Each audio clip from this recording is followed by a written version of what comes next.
బిర్యానీ ప్రతి ఒక్కరి favourite dish అండి. అదే చికెన్ ఫ్రై పీస్ బిర్యానీ అయితే దాంట్లో ఇంకొంచెం టేస్ట్ ఎక్కువగా ఉంటది. దీనికోసం నేనైతే 1 కేజీ బాస్మతి రైస్ అరగంట ముందు శుభ్రంగా కడిగి పెట్టి నానబెట్టాను.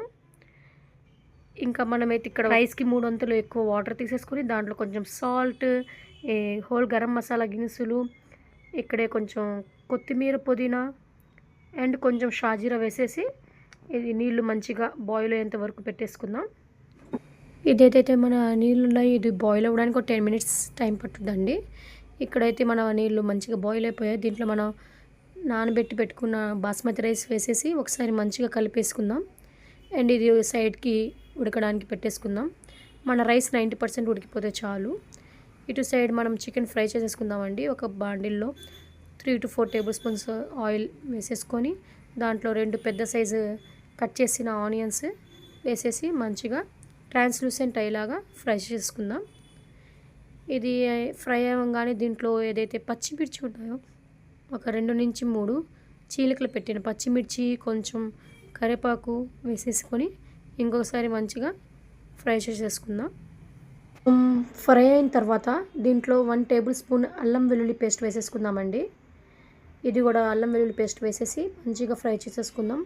ఆ అల్లం వెల్లుల్లి పేస్ట్ పచ్చివాసన పోయేంత వరకు ఒక నిమిషం పాటు మంచిగా ఫ్రై చేసేసుకుందామండి. ఇక్కడ నేను 1 కేజీ చికెన్ తీసుకున్నాను. దీన్ని మంచిగా క్లీన్ చేసి పెట్టుకున్నాను. ఇప్పుడు ఈ చికెన్ని మనం ఈ ఆనియన్స్ మసాలాలో వేసేసి 2 నిమిషాల పాటు హై ఫ్లేమ్ మీదే మంచిగా ఫ్రై చేసేసుకుందామండి. ఈ మసాలా అంతా చికెన్కి 2 నిమిషాలు మంచిగా పట్టేలాగా బాగా కలుపుతూ ఫ్రై చేయాలి 2 నిమిషాల పాటు. దాని తర్వాత దీని మీద మూత పెట్టేసి ఒక 10 నిమిషాల పాటు వదిలేద్దాం. 10 నిమిషాల తర్వాత చూస్తే మన చికెన్ ఏదైతే ఉందో దాంట్లో కొంచెం వాటర్ వచ్చేస్తుంది. ఆ వాటర్తో ఈ చికెన్ ఉడికిపోద్ది. ఇక్కడ కొన్ని బేసిక్ మసాలాలు వేసేసుకుందాం. 2 చెంచాలు మిర్చి పౌడర్, 3 చెంచాలు ధనియాల పౌడర్, 1 చెంచా garam masala and salt me taste తగినంత వేసేసి ఈ చికెన్కి ఈ మసాలాలన్నీ బాగా పట్టేలాగా కలిపేసుకుందామండి. 1 నిమిషం పాటు మంచిగా ఇలాగే కలుపుతూ ఉందాం. ఇప్పుడే చూడొచ్చు మన చికెన్ అయితే ఎంత మంచి కలర్ వచ్చేసిందో. ఇలా 5 మినిట్స్ మళ్ళీ ఇంకోసారి లిడ్ పెట్టేసి వదిలేద్దాం. ఇంకా 5 మినిట్స్ తర్వాత చూస్తే మన చికెన్ ఏదైతే ఉందో 90% ఉడికిపోద్ది. ఇది ఇంకోసారి మంచిగా కలుపుకుంటూ ఫ్రై చేసేసుకుందాం. అడుగంటకుండా ఇలాగే కలుపుతున్నామండి. లేకపోతే మసాలా ఏదైతే ఉందో మరి అవి మాడిపోతాయి. ఇక్కడ ఒక చిన్న కప్పు పెరుగు వేసేసుకొని దీన్ని ఇంకోసారి మంచిగా కలిపేసుకుందామండి. పెరుగు వేయడం వల్ల ఈ చికెన్ ఏదైతే ఉందో చాలా సాఫ్ట్గా జ్యూసీగా వస్తుంది. కాబట్టి కంపల్సరీగా పెరుగు యాడ్ చేయండి. ఫ్లేవర్ కూడా చాలా అంటే చాలా ఎన్హాన్స్ అవుద్ది. ఈ పెరుగు కూడా వేసేసి మంచిగా కలుపుదాం.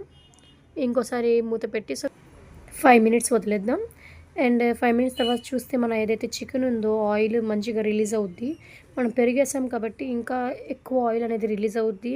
అండ్ ఫ్లేవర్ అనేది బాగా తెలుస్తుంటుంది. ఇప్పటికే గుమగుమలు ఆడిచ్చేస్తుందండి చికెన్. ఇంకో నిమిషం పాటు ఒకసారి హై ఫ్లేమ్లో ఇలాగే కలిపేసుకొని కొంచెం కొత్తిమీర, పుదీనా అనేది వేసేసి ఇంకోసారి మంచిగా కలిపేసుకుందామండి.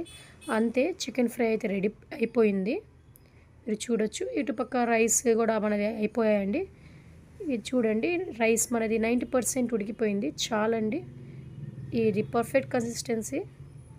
ఇక్కడ మనం లేయర్ చేసేసుకుందాం. జస్ట్ ఆ రైస్ మీద ఈ చికెన్ ఫ్రై వేసేసి మంచిగా ఒక లేయర్ లాగా స్ప్రెడ్ చేసేసి దీంట్లో ఒక 2 టేబుల్ స్పూన్ల నెయ్యి వేసేసి నెయ్యి వేసిన తర్వాత దీని మీద మూత పెట్టేసి అండ్ కింద స్టవ్ మీద అండి ప్యాన్ కంపల్సరీగా పెట్టుకోండి. లేకపోతే కింద అడుగంటుకుపోద్ది రైస్ అనేది. ఇది హై ఫ్లేమ్ మీద 10 మినిట్స్ అండ్ లో ఫ్లేమ్ మీద 20 to 25 మినిట్స్ పెట్టేసుకుంటే దమ్లో అంతే అండి. మనకి ఎంతో రుచికరమైన స్పైసీగా చికెన్ ఫ్రై పీస్ బిర్యానీ అయితే రెడీ అయిపోద్ది. ఇలాంటి ఇంకొన్ని రెసిపీస్ కోసం నా వీడియోని లైక్ చేయండి, షేర్ చేయండి, సబ్స్క్రైబ్ చేయండి, బెల్ ఐకాన్ కంపల్సరీగా ప్రెస్ చేయండి. అండ్ కలుద్దాం ఇంకో వీడియోలో ఇంకో రెసిపీతో. అప్పటి వరకు బాయ్ ఫ్రెండ్స్, టేక్ కేర్.